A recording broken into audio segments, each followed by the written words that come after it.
As we've been reporting, there's been a bit of debate over the impact that recent decisions on wage rises for the lowest paid have had and will have on inflation. What's your analysis on that front? So the Fair Work Commission 5.75% increase, this is actually a little bit less than what I thought it was going to be. So if you have a look at the Fair Work Commission's decisions over the past 20 years, really what they've come back with is CPI plus a bit that was based on the March quarter CPI. And so March quarter CPI was 7%. So I actually thought the Fair Work Commission would come up something in the high 6 to 7% range. So at 5.75%, what that's doing is actually locking in real purchasing power reductions for the lowest paid in the economy.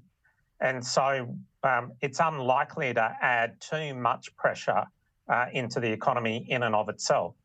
However, when you add the wage rises that are coming through the public sector, which is now outperforming wage rises in the private sector, then the combination of that nearly 3 million lowest paid workers in the Fair Wage Commission, another 2 million workers who work in the public sector, then you're getting something like 40% of the labour force getting substantial or quite reasonable pay increases.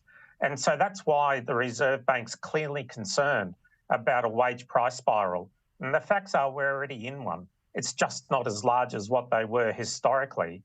But the mere fact that we're already moved from a goods-based inflation growth agenda to now a service-based inflation growth agenda means that we're in a wage price spiral.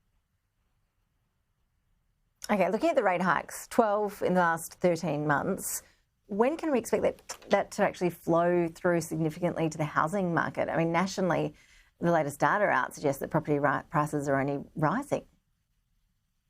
Yeah, so look, I think the property market is surprising many economists, including myself. I had thought that we wouldn't see the bounce that we have seen.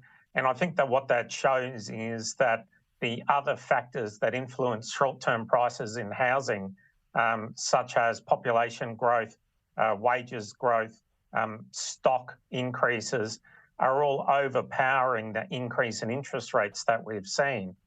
Now, what we're also seeing is that monetary policy, we know works on a lag basis, but absolutely it's working on a two-stage basis at the moment, because there's still a large proportion of Australian mortgage holders that are enjoying incredibly low fixed rates.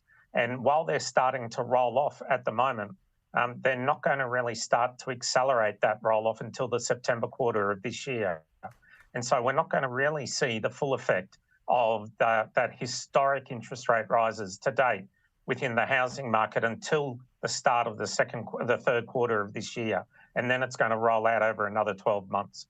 So there is some economists out there talking about the fact that what we're now going to see, really is like a dead cat bounce in the housing market.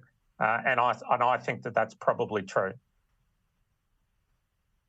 Brendan Rynne, always appreciate you making the time with your analysis. Thanks so much. No worries. Thanks very much.